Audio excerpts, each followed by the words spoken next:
Design মাথায় আসছে না তো, যারা ডিজাইনে একেবারেই নতুন তাদের জন্য স্পেশালি আজকের ভিডিওটি হতে যাচ্ছে। আমি আশা করব এই ভিডিও দিয়ে আপনি অনেক অনেক উপকৃত হবেন, যে কোনো ডিজাইন হোক না কেন। আমি আজকের ভিডিওতে আপনাদের দেখাবো ফটোশপ এবং ইলাস্ট্রেটর দুটি মিলিয়ে একটি পূর্ণাঙ্গ একটি ডিজাইন করে দেখাবো। যারা ডিজাইনে একেবারেই নতুন, ডিজাইন শুরু করার আগে কি করতে হবে, কোন জায়গা থেকে শুরু করলে বেটার হবে, মানে এটা যারা নতুন তারা কিন্তু একেবারেই বোঝেন না, তাদের জন্য মূলত আজকের এই ভিডিওটি করা। আমি রাসেল মোশাররফ, কোহিনুর গ্রাফিক্স চ্যানেলে আপনাদের স্বাগত। কাজে যাওয়ার আগে ছোট্ট একটি অনুরোধ, যদি আপনি আমার চ্যানেলে নতুন হয়ে থাকেন তো প্লিজ একটু কষ্ট করে নিচ থেকে আমাদের চ্যানেলটি সাবস্ক্রাইব করে নিন এবং পাশে থাকা বেল আইকনটি অন করে দিন। তো চলুন শুরু করা যাক।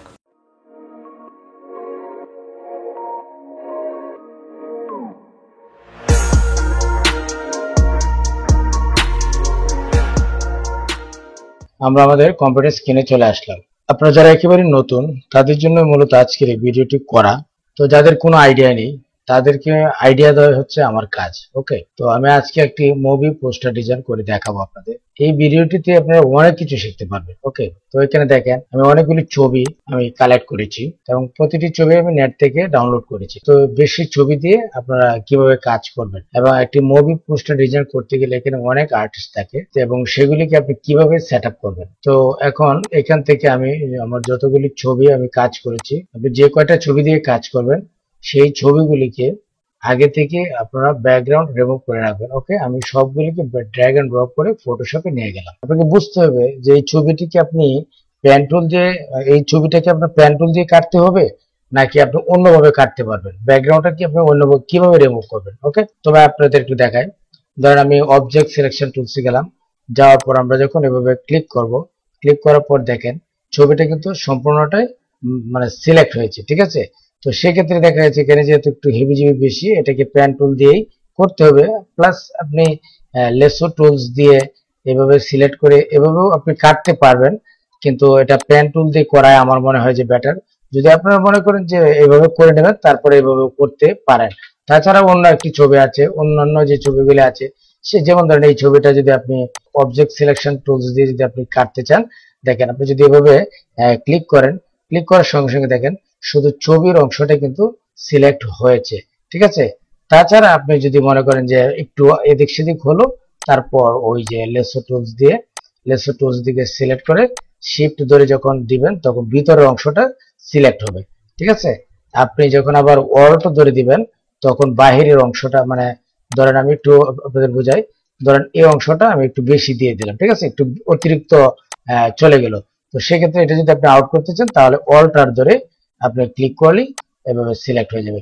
ঠিক আছে, তারপর আপনি এরকম দেওয়ার পর শিফট F6 দিবেন, দিয়ে ফেদার দিবেন, 1 দিলেই যথেষ্ট। ঠিক আছে, দিয়ে আমি এখানে এই যে লেয়ারটাতে আমরা সিলেক্ট করবো, আমরা কন্ট্রোল জে দিলাম। কন্ট্রোল জে দিলেই দেখেন এই ব্যাকগ্রাউন্ডটি কিন্তু আলাদা হয়েছে এবং কোনো সমস্যা নেই। ঠিক আছে, তো এইভাবে আপনারা রিমুভ করে নেবেন। কিবোর্ড থেকে কন্ট্রোল এন দিবেন, দেওয়ার পর এখান থেকে আমরা সাইজ দিব। কন্ট্রোল এন দেওয়ার পর এখান থেকে আমরা একটি সাইজ নির্ধারণ করে নেব। তো এখানে দিব 19-20 আর নিচে দিব 10-80। ঠিক আছে, মানে ওয়েট হলো 19-20 আর হাইট হলো 10-80 এবং রেজুলেশন দিব 300 এবং এখানে আমরা RGB কালার করে দিব, ওকে দিয়ে দেব। ঠিক আছে, দিয়ে দেওয়ার পর দেখেন আমাদের সামনে একদম ভিডিও কভারের যে সাইজ, সেই সাইজটি কিন্তু এখানে দেখাচ্ছে। ওকে, তারপর আমরা একটি একটি করে ছবি এখান থেকে আমরা ড্র্যাগ এন্ড ড্রপ করে ওই ফাইলে আমরা নিয়ে যাবো। এই ছবিগুলো কিন্তু মানে ব্যাকগ্রাউন্ড রিমুভ করা আছে। ওকে, আমরা এখানে নিয়ে ছেড়ে দিলাম। তো আমরা ছবিটা এখানে রাখলাম আপাতত। তারপর ধরেন এই ছবিটা নিয়েছি, এটা আমি ক্লোজ করে দিলাম। তারপর আমরা এই ছবিটাকে হাত দিব, এই ছবিটা আমরা এই অংশে দিব, এই অংশে দিয়ে এটাকে আরো ছোট করে দিব। ওকে, আমরা ছবিটাকে ছোট করে দিব এবং এই ছবিটা আমরা এইখানে দিব। আগে এই ছবিটা বসিয়ে নিই আর এই ছবিটা থাকবে এইখানে। ওকে, তারপর এই ছবিটা আর এই ছবিটা দুটো একসঙ্গে সিলেক্ট করে কন্ট্রোল শিফট ধরে আবার থার্ড ব্র্যাকেট দিলে উপরে উঠে আসবে। ঠিক আছে, তো এভাবে থাকবে মূলত। ওকে, এখন এই ছবিটাকে আমি একটু উপরের দিকে দিব, এটাকে একটু নিচে আমরা এখানে রাখবো এদিকে, এবং এই ছবিটাকে একটু এদিকে দিয়ে দিব, এটাকে একটু ভিতরে দিয়ে দিব। ওকে, এটা হচ্ছে ছবি বুঝে তারপর আপনার কাজ করতে হবে এবং আপনি কিভাবে সেটিং করবেন। ওকে, তারপর চাইলে এই ছবিটাকে একটু ছোট করতে পারেন, কারণ এখানে আমরা অন্য কিছু কাজ করব, ভিতরে একটু যাতে দেখা যায় এরকম একটা কিছু রাখতে হবে। তারপর আমরা যেটি করব, আমরা প্রতিটি ছবিতে ফিল্টার ইউজ করব, যে ফিল্টারটি হচ্ছে এরকম হবে এই ছবিটার মতো। এখন ফিল্টার আপনি কিভাবে যুক্ত করবেন, দেখেন এক একটা ছবির কালার কিন্তু এক এক রকম। ওকে, তো এই ছবিটাতে সিলেক্ট করলাম, সিলেক্ট করার পর আমরা চলে যাব ফিল্টার মেনুতে। ফিল্টার মেনুতে যাওয়ার পর ক্যামেরা র ফিল্টারে চলে যাবে। ক্যামেরা র ফিল্টারে যাওয়ার পর তারপর এই ছবিটাকে আমরা একটু এদিকে রাখি। এদিকে রাখার পর আমরা যত এডিট করবো সব এখানে, এবং আমরা এখান থেকে বুঝতে পারবো যে ছবিটা কিরকম হচ্ছে না হচ্ছে। ঠিক আছে, তারপর আমরা এইখান থেকে আমরা এখানে মানে কাজ করে নিব। দেখেন ছবিটা কিন্তু একটু লাইট ডিপ মানে অন্যরকম কালার কিন্তু হচ্ছে। ঠিক আছে, আমরা এরকম দিলাম, তারপর ছবিটাকে একটু ডিপ করে দিলাম, তারপর কন্ট্রাস্ট হাইলাইট এগুলি আর কোনো কিছু করতে হবে না। ওকে, শেডোজ এগুলিতে ধরতে হবে না। এখন যেটা করবো আমরা ফিল্টারে চলে যাব। ফিল্টারে যাওয়ার পর দেখেন এখানে অনেক ধরনের ফিল্টার কিন্তু এখানে আছে। ঠিক আছে, হতে পারে ওই যে নিচে যে ফিল্টারটি আছে সেই ফিল্টারের সঙ্গে আপনি পেয়ে যাবেন। ওকে, এই যে ফিল্টারটি, এই ফিল্টারটি কিন্তু অনেকটা ওই মানে নিচে ওই ছবিটার সঙ্গে কিন্তু যায়। তাহলে যদি এরকম থাকে, এখন আমি ওইখানে চলে যাব, যাওয়ার পর এটাকে আমরা আর একটু চেঞ্জ করে নেব। ঠিক আছে, যতটুকু মানে মেলানো যায় আর কি, আপনারা এটা দেখে এখান থেকে মিলিয়ে নেবেন। ওকে, তো আমরা এরকমই রাখছি। রাখার পর আমরা এখান থেকে আমরা ওকে দিয়ে দিব। ঠিক আছে, তো আমি একটি ছবি দিয়ে আপনাদের করে দেখালাম, আপনারা পরে বাকিটা করে নেবেন। ঠিক আছে, ওকে, আমরা এখানে আর কোনো কিছু করবো না। ওকে, ডেস্কটপের সঙ্গে কিন্তু একদম মিলে গেছে। এখন যেটা করব সেটা হচ্ছে এটা জাস্ট সৌন্দর্যতা রক্ষার্থে আমি এখান থেকে একটু বড় করব, এবং আমি এই ছবিটাতে যাবো। এই ছবিটাতে এদিক দিয়ে হালকা একটু তো সবগুলি ছবি আমরা সিলেক্ট করলাম। সিলেক্ট করার পর কন্ট্রোল টি দিয়ে সিলেক্ট করে আবার একটু নিচের দিকে নামিয়ে দিতে পারেন। নিচে কিন্তু একদম এভাবেই থাকবে। এখন এটাকে আমরা যেটি করবো যে নিচে সাদা অংশ দেখা যাচ্ছে, এখানে আমরা অন্য একটি ডিজাইন দিব, মানে এখানে একটি ব্রাশ টুল ইউজ করবো, পিএনজি বা ব্রাশ পিএনজি লিখে এন্টার দিবেন। দেওয়ার পর আপনার সামনে দেখবেন অনেক ব্রাশের ডিজাইন চলে এসেছে। এটা আপনি ইচ্ছে করলে ফটোশপ থেকেও আপনি তৈরি করতে পারবেন, কিন্তু তৈরি করার মতো যে আপনি তো নতুন নতুন অবস্থায় পারবেন না, একটু সময় দরকার। শুধুমাত্র আমি আপনাদের টেকনিক শিখিয়ে দিচ্ছি যে আপনি কোথায় পাবেন, কিভাবে আনবেন বা কিভাবে কাজ করবেন। আপনার যদি কোনো কিছু প্রয়োজন পড়ে তো গুগলে গিয়ে সার্চ দিলে হবে। আপনার যে সাবজেক্টটা শুধু লিখতে পারলেই হলো, গুগলে আপনাকে খুঁজে দিবে যে আপনি কি চান বা কি খুঁজতেছেন। ঠিক, মাউসের ডান বাটনে ক্লিক করব, ক্লিক করে কপি দেব। কপি দেওয়ার পর আমরা ইলাস্ট্রেটর ফটোশপে চলে যাব, তারপর কন্ট্রোল ভি দেব। ভি দেওয়ার পর আপনি চাইলে এখান থেকে ম্যাজিক পয়েন্ট টুলস দিয়ে আপনি করতে পারবেন। তো এটা যতটুকু ধরেছে, কিন্তু এই যে এই অংশটা কিন্তু ধরে নাই। ঠিক আছে, আবার যদি আপনি এখানে ক্লিক করেন তাও ক্লিক করতে পারেন, আপনি জাস্ট একটা ডিলিট দিলে হবে। দেখেন এটা কিন্তু একদম আলাদা আলাদা হয়েছে, চলবে। তারপর আমরা এভাবে সিলেক্ট করবো। সিলেক্ট করার পর এখানে আমরা একটি কালার দিয়ে দিব। হ্যাঁ, এটা জাস্ট বোঝা যাওয়ার জন্য যে এখানে একটা কিছু আছে। ঠিক আছে, ধরেন আমরা এরকম একটি কালার দিয়ে নিলাম। তারপর এটা নিচে রাখবো, কন্ট্রোল টি দিয়ে সিলেক্ট করলাম, সিলেক্ট করে একদম একটু এরকম ঘুরিয়ে দিব। ঠিক আছে, যাতে একটু ওই অংশে যাতে একটু করে দেখা যায়। ঠিক আছে, সবার নিচে রাখবো। সবার নিচে রাখার পর এটাকে আপনি একটু ছোট করেন আর একটু ছোট করেন। ওকে, এখন আমরা যেটি করব, এখানে বিভিন্ন ব্যাকগ্রাউন্ড আছে। আমি আগে বলেছি যে এখানে আমি অনেক ব্যাকগ্রাউন্ড আমি ডাউনলোড করে রেখেছি। এখানে আমরা এই ধরনের ব্যাকগ্রাউন্ড আমরা ইউজ করবো। ঠিক আছে, তো আমি এই ব্যাকগ্রাউন্ডটি আমরা নিচ্ছি, নেওয়ার পর ড্র্যাগ এন্ড ড্রপ করে সেম আগের মতো ফটোশপে নিয়ে যাবেন। তো যেগুলি দরকার নেই সেগুলি কেটে দিবেন, যেগুলি প্রয়োজন নেই সেগুলি প্রয়োজনে রাখা। তারপর ড্র্যাগ এন্ড ড্রপ করে আবার ওই ফাইলে নিয়ে যাবেন। ঠিক আছে, আমরা এখানে নিয়ে রাখলাম। রাখার পর সেম ওই ব্যাকগ্রাউন্ডের উপরে রেখে জাস্ট অল্ট ধরলেই দেখেন মাউসের পয়েন্টারটি একটু অন্যরকম হচ্ছে। ক্লিক করলেই দেখেন ওইটা কিন্তু ওই রকম মানে ওইটার ভিতরে ওই যে ওই ব্রাশ টুলসটা যেরকম ছিল ওইটার অংশে অংশে চলে গেছে। ঠিক আছে, তো আমরা এইভাবেই দিব। ওকে, এখন আমরা যেটি করব, এটার নিচে আমরা একটি ব্যাকগ্রাউন্ড চাইলে আপনারা ওই রকমও দিতে পারেন।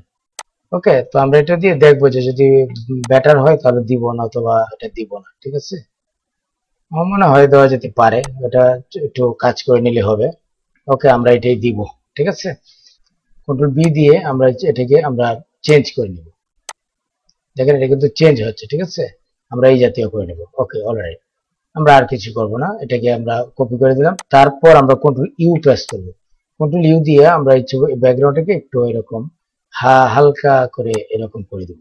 ঠিক আছে, ওকে, তারপর আমরা যেটি করব, এই যে নিচে যে কালারটি হয়েছে সেটাকে আমরা আবার ওই ইরেজার দিয়ে আমরা ইরেজারে যাব। ইরেজারে গিয়ে ই দিলে ইরেজার চলে আসবে। তারপরে এটাকে বড় করে আমরা নিচের অংশটা সাদা রাখবো আর কি। আমরা এরকম আমরা এটাকে কেটে দিব। ওকে, আমরা এইভাবেই রাখবো। এখানে যদি আপনি আরো কিছু করতে চান, ধরেন এখানে আমরা বিল্ডিংস অপশনে গেলাম, যাওয়ার পর এখান থেকে যদি আপনি বেবলস দেন, দেখেন এটা কিন্তু অন্যরকম ভাব ধরেছে। যদি আপনি স্ট্রাকচার দেন, এটার ভিতরে দেখবেন একটি দানা দানার মতো একটি ভাব চলে এসেছে। চাইলে আপনি এরকম করতে পারেন, ঠিক আছে। দেখেন, চাইলে একটু আপনি এরকমও রাখতে পারেন। ওকে, আমি এরকম দিব। তারপর চাইলে আপনি এখানে শেডোস ইউজ করতে পারেন। শেডোসটা যদি উপর দিক দিয়ে দেন, ধরেন এরকম দিলেন, কিন্তু এটা এত বেশি না, একদম লাইট কালার থাকবে, একদম লাইট কালার থাকবে। এবং এটার অপাসিটি আমরা কমিয়ে দিব, আমরা এভাবে দিব, দিয়ে এটা অপাসিটিটা একদম কম করে দিব, ঠিক আছে।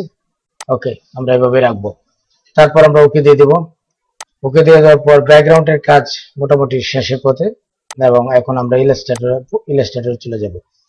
তো আমরা যদি এভাবে রাখতে চাই, আপনি চাইলে এভাবে রাখতে পারেন। এখন এই যেহেতু এই যে লাইট আছে, এবং এখানে আমরা আরো কিছু ইফেক্ট ইউজ করব, তো করলে আপনার বেটার হবে, খারাপ হবে। এটা সবার উপরে দিতে হবে।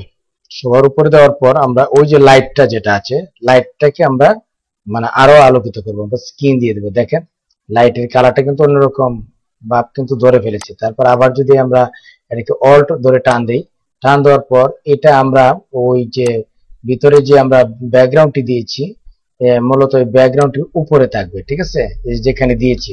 এটাকে এখন আপনি এখানে নেন, এই যে দেখেন এটার ভিতরের অংশে কিন্তু ওই যে লাইট ডিপ হচ্ছে, ঠিক আছে। আমরা এভাবে দিয়ে দিব এটাকে। ওকে, ওকে, আমরা এবার রাখবো। এখন আমরা ফাইলটাকে সেভ করবো, control shift star D, design design, okay দিয়ে দিব, আমরা এন্টার দিয়ে দিলাম, ঠিক আছে। স্টুডিও যাওয়ার পর এখান থেকে ক্রিয়েট নিউ দিবেন। ক্রিয়েট নিউ দিয়ে দেওয়ার পর এখানে সেম আগের মতো একটি ফ্রেম তৈরি করে নিতে হবে। তো যেহেতু আমরা এখানে পিক্সেল দিয়েছিলাম, তো আমরা পিক্সেলেই কাজ করব। ওকে, 19, 20 আর নিচে 10, 80, ঠিক আছে। এখানে আমরা লিখবো 19, 20 আর হলো 10, 80, এবং নিচে রেজুলেশন দেব 300, আমরা ক্রিয়েট দিয়ে দিব। ওকে, ওকে, এখন আমরা ওই ছবিটাকে প্লেস করব। ফাইল মেনুতে যাব, আমরা ফাইল মেনুতে যাব, গিয়ে প্লেস দিব। প্লেস দেওয়ার পর আমরা যে ছবিটি আমরা সিলেক্ট করতে চাই, যে ছবিটি দিব, যে ব্যাকগ্রাউন্ড আমরা ক্রিয়েট করেছি, সেই ব্যাকগ্রাউন্ডে সিলেক্ট করে তারপর ওকে, তারপর মাউসে ক্লিক করে একদম ওই সাইজের বরাবরে এনে দিয়ে দেবেন। দেখেন, তো এখন এখানে মূলত লেখা তেমন বেশি কিছু না, নরমাল টাইপ যেগুলি আছে সেগুলি আপনারা তো লিখতে পারবেন। তো আমরা যেটি করব, আমরা টাইপ মেনুতে চলে যাব, গিয়ে এটি ক্লিক করলেই অবজেক্ট চলে আসবে টাইপের। তারপর সুতুনি এমজে দেখাবেন। ওকে, তারপর এখানে আমরা লিখবো, আমি এই ফন্টটি আমি নিলাম, ঠিক আছে। নেওয়ার পর এটাকে আমরা বড় করব, ঠিক আছে। চাইলে আপনি অন্য ফন্ট দিয়েও করতে পারেন, কিন্তু আমি এটা দিয়েই করছি। সেই সিলেক্টই হবে। আমি এই ফন্ট আমার কাছে ভালো লাগে, এই ফন্টটা দিয়েও চাইলে আপনি করতে পারেন, ঠিক আছে। আমরা এখান থেকে একটি মানে ব্রাশ টুলস আমরা তৈরি করে নিব, ঠিক আছে। তো ব্রাশ টুলস তৈরি করতে গেলে অল্ট ধরে টান দিলেই আপনার একদম সোজা একদম এরকম কর্নার হবে। তারপর চাইলে এটাকে একটু রাউন্ড করে দিতে পারেন, এবং এই দিকটাকে চাইলে একটু এরকম ভুল করে দিতে পারেন। এটা ব্রাশটা আপনি তৈরি করে নিতে পারেন চাইলে এভাবে, আরো ভিন্ন ভিন্ন ভাবে আপনি চাইলে করতে পারবেন, ঠিক আছে। তো এইটা ব্রাশ টুলসটাকে আপনি যখন ওই যে ব্রাশে যাবেন, যাওয়ার পর জাস্ট ক্লিক করে ছেড়ে দিবেন। ছেড়ে দেওয়ার পর এখান থেকে আর্ট ব্রাশ দেখাবেন। আর্ট ব্রাশ দেখানোর পর এটা কিভাবে দিবেন, তো এইভাবেই আমরা দিব। ওকে দিয়ে দিলাম। আমি ব্রাশে চলে যাব। ব্রাশে যাওয়ার পর আমরা এখান থেকে ওই টুলসটা সিলেক্ট করলাম। সিলেক্ট করে এই যে দেখেন আমি যেটা তৈরি করেছি, এটা হচ্ছে এই যে এইরকম। তো এটাকে আমরা যেটি করব, আমরা ছোট করে নেব, ঠিক আছে। ছোট করে নেব, ছোট করে আমরা এখানে দিয়ে দিব, এবং এটা আমরা ভেঙে নিব। অবজেক্ট মেনুতে যাব, এক্সপান্ড করে নিব, ঠিক আছে। তো এক্সপান্ড করে চাইলে এটাকে আপনি একটু ঘুরিয়ে দিতে পারেন, হালকা একটু ঘোরাতে পারেন। ওকে, বিন্দুটা যেটা আছে সেটার ভিতরের অংশটা আমরা কেটে দেব, দিয়ে এরকম করে দেব, দিয়ে এটাকে আমরা রেড করে দিব। আর বাকি সবগুলি কালো থাকবে, এবং কালো মানে ফাইনালি কালো থাকবে না, পরে আমরা চেঞ্জ করব। তারপর কন্ট্রোল সি কন্ট্রোল বি দিব। বি দেওয়ার পর এটার নিচে আমরা সাদা করব, ঠিক আছে। আমরা সাদা দিব, সাদা দিব। সাদা দেওয়ার পর আবার কন্ট্রোল সি আবার কন্ট্রোল বি দিব, দিয়ে এইগুলিকে আমরা কালো করে নেব, ঠিক আছে। কালো করব। তারপর নিচে আরেকটি লেয়ার দেব, কন্ট্রোল সি আবার কন্ট্রোল বি দিলাম। দেওয়ার পর এটাকে আমরা অন্য একটি কালার করে নেব, ওই যে ওই ব্যাকগ্রাউন্ডের সঙ্গে মিল রেখে। ওকে, ব্যাকগ্রাউন্ডের সঙ্গে মিল রেখে। তারপর এটা কিন্তু একদম মানে ক্যাত ক্যাত অলরেডি হয়ে গেছে। তো এইটাকে আমরা যেটি করব, সবগুলিকে সিলেক্ট করে দুটি লেয়ার কিন্তু সর্বশেষ সিলেক্ট হলো। ট্রান্সপারেন্সিতে যাব, গিয়ে এখান থেকে মোডটাকে আমরা চেঞ্জ করে দেবো। দেখেন এটা কিন্তু পরিবর্তন হচ্ছে, ঠিক আছে। এখান থেকে যেটা যে কালার আছে এই কালার অনুযায়ী কিন্তু চেঞ্জ হচ্ছে। ওকে, আমরা এইভাবেই দিব। আসলে আমাদের বাংলাদেশে হচ্ছে লাল সবুজে, তো এটা যদি আমরা গ্রিন দিই তাহলে একটু কালারফুল হয়, ঠিক আছে। তো আমরা এখান থেকে গ্রেডিয়েন্ট কালার দিয়ে আমরা এখান থেকে গ্রিন করতে পারি এটাকে, বেশি এইদিকে ডার্ক ওইদিকে হচ্ছে লাইট, ঠিক আছে। এবং তারপর এটাকে কাস্টমাইজ করতে পারেন, এরকম কাস্টমাইজ করতে পারেন। তারপর এখানে আপনার এটা রেড করতে পারেন। ওকে, এবং এটাকে আমরা একটু চেঞ্জ করব, মানে ব্যাকগ্রাউন্ডটাকে আমরা এই অংশটাকে একটু লাইট করে দেব।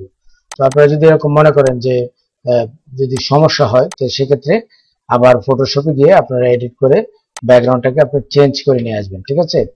আবার আমরা আরেকটি কপি করলাম, তারপর কন্ট্রোল টি ধরলাম, দিয়ে আমরা এই এই যে লেয়ারটি, এই লেয়ারটি আমরা এখানে বড় করে আমরা দিয়ে দিব। দেখেন ছবিটা কিন্তু ব্যাকগ্রাউন্ডটা কিন্তু অনেক লাইট হয়ে গেছে, ঠিক আছে। এটা হচ্ছে নিচের যে স্ক্রিনটা ছিল, শুধুমাত্র ওই স্ক্রিনটাকে আমরা মানে হাইলাইট করে দিয়েছি, বড় করে দিয়েছি। বড় করাতে কিন্তু এরকম হয়ে গেছে, ঠিক আছে। চাইলে এটাকে আর একটু ছোট করতে পারেন, আসলে বেশি বড় হয়ে গেছে, এত বড় না, জাস্ট শুধু এই অংশটা থেকে একটু লাইট কালার আসবে, ঠিক আছে। এবং এখানে আপনাদের আরেকটি টেকনিক আমি শিখাই। এটা যদি আপনি কন্ট্রোল জে দেন, ডাবল করেন, তো দেখেন এটার উপরে আবার হচ্ছে, আরো হচ্ছে, আরো হচ্ছে। এটা করার দরকার নেই। এটা যেহেতু আমরা দিয়েছি, দেওয়ার পর ওই যে লাইটটা যেখানে হয়েছে ঠিক সেটার নিচে, একদম এটা বরাবর একদম নিচে এই দুটি লেয়ারকে একসঙ্গে করে ফেলেন কন্ট্রোল দিয়ে।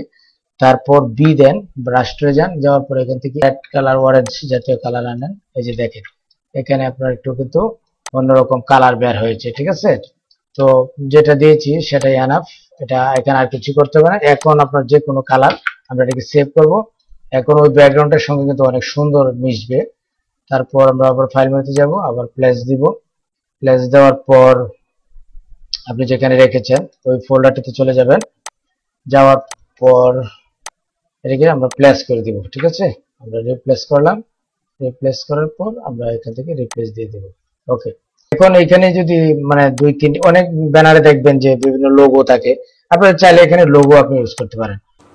তো ভিউয়ার্স, আসলে দেখলেন যে এতক্ষণ আমি যে ডিজাইনটি করলাম, এখানে শাকিব খানের অনেকগুলি ছবি দিয়ে মানে কিভাবে মানে প্রত্যেকটি ছবি কিন্তু আলাদা আলাদা আমি কত সুন্দর করে সেটিং করলাম। আমি আশা করব এই ভিডিওটি আপনাদের ভালো লেগেছে এবং উপকারে এসেছে। যদি ভালো লেগে থাকে এবং উপকারে আসে তাহলে অবশ্যই ভিডিওতে একটি লাইক দিবেন এবং কমেন্ট করে আপনি আপনার মতামত জানাবেন এবং ভিডিওটি শেয়ার করে অন্যদেরকে শেখার সুযোগ করে দিবেন।